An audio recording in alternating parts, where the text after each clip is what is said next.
1 October. I'm puzzled about Renfield. His moods change so rapidly that I find it difficult to keep touch with them, and as always means something more than his own well-being, they form a more than interesting study. This morning, when I went to see him after his repulsive Van Helsing, his manner was that of a man commanding destiny. He was, in fact, commanding destiny, subjectively. He did not really care for any of the things of mere earth. He was in the clouds and looked down on all the weaknesses and wants of us poor mortals. I thought I would improve the occasion and learn something, so I asked him, "What about the flies these times?"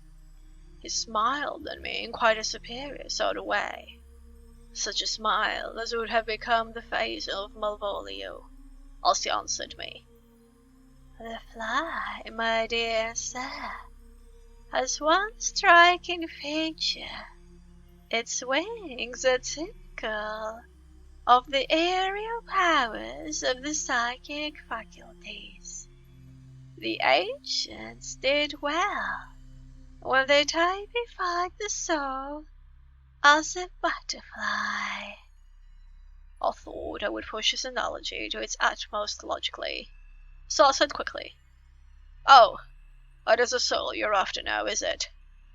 His madness foiled his reason, and a puzzled look spread over his face, as, shaking his head with a decision which I had but seldom seen in him, he said, "Oh no, oh no, I want no souls. Life is all I want." Here he brought it up. "I am pretty indifferent about it at present. Life is all right. I have all I want. You must get a new patient, doctor, if you wish to study zoophagy."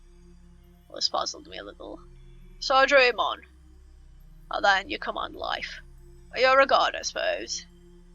He smiled with an ineffably benign superiority. "Oh, no. Far be it from me to arrogate to myself the attributes of the deity. I am not even concerned in his especially spiritual doings. If I may state my intellectual position, I am, so far as concerns things purely terrestrial, somewhat in the position which Enoch occupied spiritually." This was a puzzle to me. I could not at a moment recall Enoch's appositeness, so I had to ask a simple question, though I felt that by so doing I was lowering myself in the eyes of the lunatic. "And why Enoch?" "Because he walked with God." I could not see the analogy, but I did not like to admit it, so I harked back to what he had denied. "So you don't care about life, and you don't want souls. Why not?" I put my question quickly and somewhat sternly, on purpose to disconcert him. The effort succeeded. For an instant he unconsciously relapsed into his old servile manner, went low before me, and actually fawned upon me as he replied, "I don't want any souls. Indeed, I don't. I couldn't use them if I had them. They would be no manner of use to me. I couldn't eat them, or—" He suddenly stopped, and the old cunning look spread over his face, like a windsweep on the surface of the water. "And, doctor, as to life, what is it after all? When you've got all you require, and you know that you will never want, that is all. I have friends, good friends, Like you, Dr. Seward. This was said with a leer of inexpressible cunning. I know that I shall never lack the means of life. Or think that through the cloudiness of his insanity he saw some antagonism in me, for he at once fell back, the last refuge of such as he, a dogged silence. After a short time I saw that for the present it was useless to speak to him. He was sulky, and so I came away. Later in the day he sent for me. Ordinarily I would not have come without special reason, but just at present I am so interested in him that I would gladly make an effort. Besides, I am glad to have anything to help to pass the time. Harker is out following up clues, and so Lord Godalming in Quincy. Van Helsing sits in my study, poring over the record prepared by the Harkers. He seems to think that by accurate knowledge of all details, he will let upon some clue. He does not wish to be disturbed in the work without cause. I would have taken him with me to see the patient, only I thought that after his last repulse he might not care to go again. There was also another reason. Renfield might not speak so freely before a third person as when he and I were alone. I found him sitting out in the middle of the floor on his stool, a pose which is generally indicative of some mental energy on his part. When I came in, he said at once, as if the question had been waiting on his lips, "What about souls?" It was evident then that my surmise had been correct. Unconscious cerebration was doing its work, even with a lunatic. I determined to have the matter out. "What about them yourself?" I asked. He did not reply for a moment, but looked all round him, and up and down, as though he expected to find some inspiration for an answer. "I don't want any souls," he said in a feeble, apologetic way. The matter seemed preying on his mind, and so I determined to use it. To be cruel, only to be kind.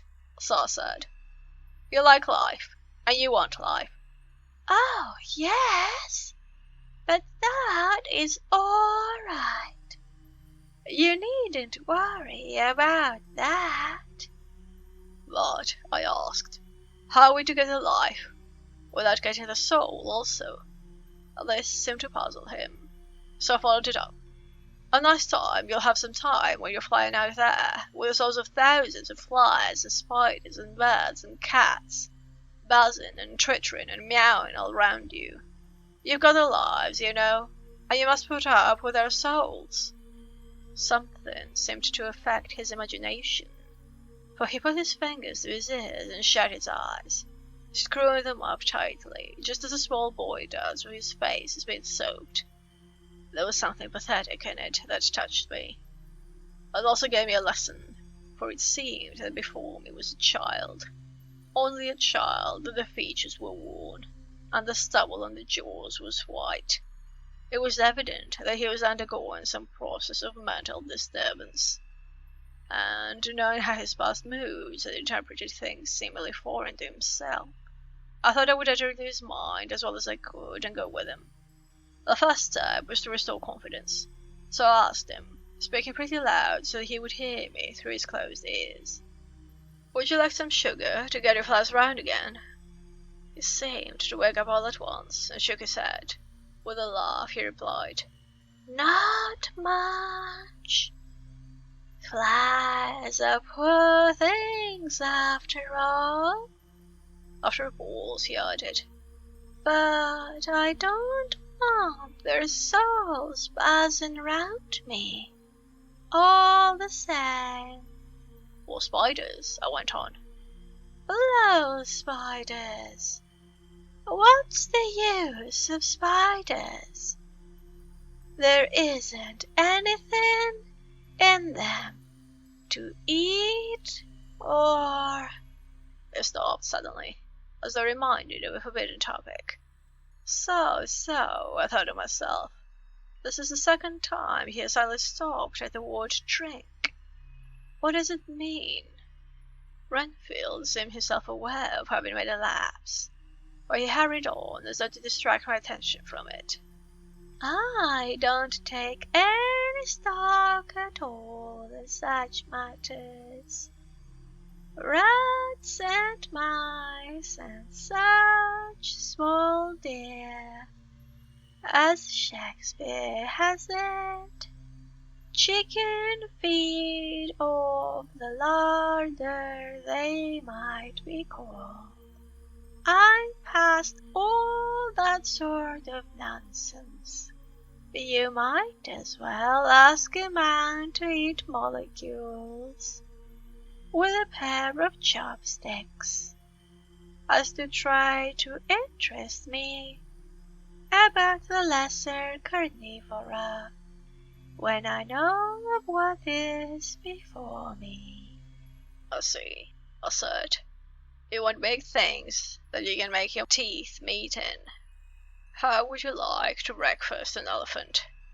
What ridiculous nonsense you are talking. He was getting too wide awake, so I thought I would press him hard. I wonder, I said reflectively, what an elephant's soul is like. The effect I desired was obtained, for he at once fell from his high horse and became a child again.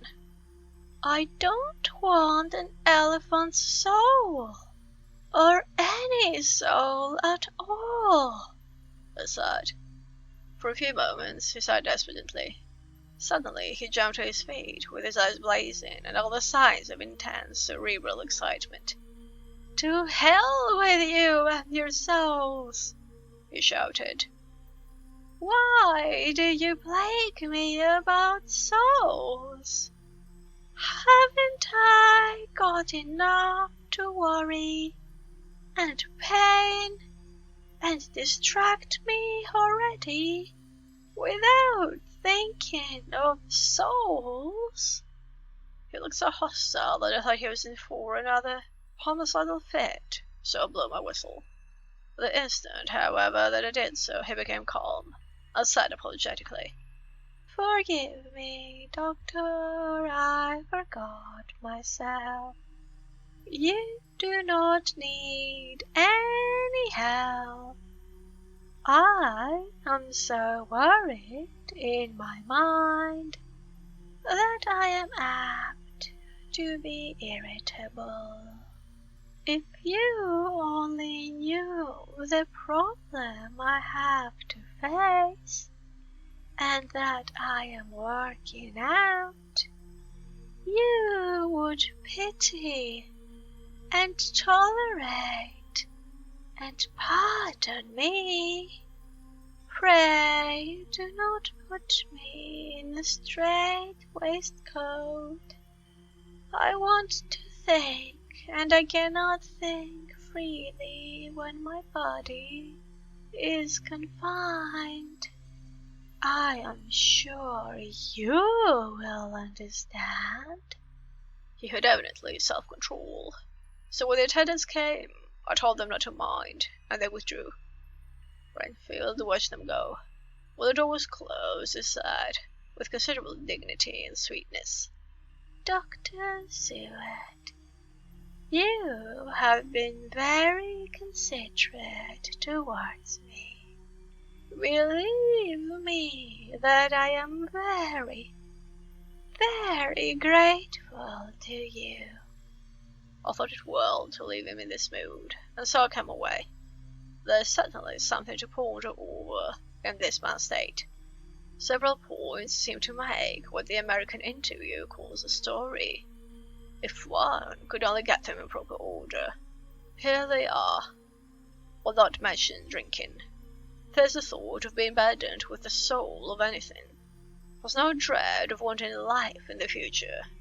He despises the meaner forms of life altogether, though he dreads being haunted by the souls. Logically, all these things point one way. He has assurance of some kind that he will acquire some higher life. He dreads the consequence of the burden of a soul. But then it is a human life he looks to. And the assurance? Merciful God, the Count has been to him. Or there's some new scheme of terror afoot.